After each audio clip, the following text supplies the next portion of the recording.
जयपुर के यूनिवर्सिटी में माही हॉस्टल का मामला।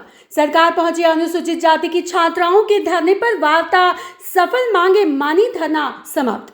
जयपुर संवाददाता विद्याधर आजाद। राजधानी जयपुर के यूनिवर्सिटी में माही हॉस्टल की अनुसूचित जाति की छात्राओं द्वारा दिन रात दिया गया धरना सरकार के आश्वासन के बाद समाप्त हो गया। जयपुर टाइम्स के विशेष संवाददाता विद्याधर आजाद झुंझुनू द्वारा अनुसूचित जाति की छात्राओं की पीड़ा को खबर प्रसारित कर सरकार का ध्यान आकर्षित किया गया था। सरकार ने शीघ्र संज्ञान लेकर धरना स्थल पर सिविल लाइंस जयपुर के विधायक व यूनिवर्सिटी के सिंडिकेट मेंबर गोपाल शर्मा ने धरना स्थल पर पहुंचकर छात्रों की पीड़ा को समझा तथा उनकी जो मांगे थी उनको जायज बताते हुए शीघ्र समाधान करने का आश्वासन दिया।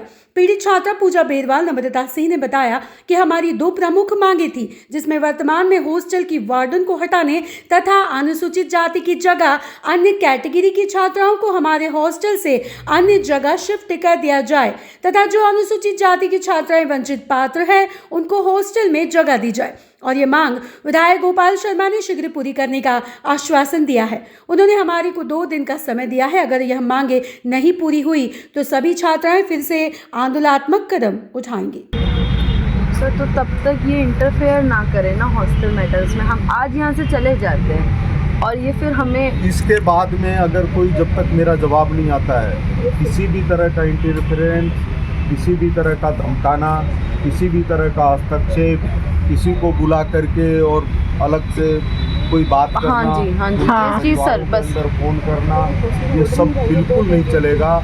अगर कोई भी घटना होती है आप मेरे को बताइए, मैं 10 मिनट में वहाँ मिलूंगा। ठीक है सर, इतना ही चाहिए।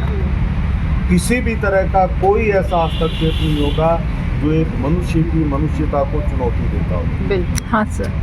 कॉलेज में जाने के बाद में प्रशासन का तरीका बदल जाना चाहिए। अपने यहाँ शास्त्रों में लिखा है कि 18 साल के बच्चे हो जाते हैं तो मित्र की तरह से होते हैं। ऐसे ही शिक्षकों को, वार्डन को मित्रों की तरह व्यवहार करना चाहिए और अगर उसका वो नाजायज़ फ़ायदा उठाते हैं वो लोग नहीं रह पाएंगे। और आज शाम को मैं आपको कॉपी भेज दूंगा, शाम से पहले जो मैं गवर्नर साहब को लिखूंगा। Okay sir. और उनको कहूँगा कि आपका नाम लेकर के मैंने विश्वासपूर्वक कहा है कि आप जो निर्णय लेंगे वो सही होगा और किसी भी वार्डन का कोई भी हो ऐसा हस्तक्षेप नहीं हो सकता जो किसी को भयभीत करने। जी सर, बस यही इशू है सर। इसलिए जो साहस चाहिए धरने पर बैठने के लिए, उससे बड़ा साहस चाहिए धरने से उठने।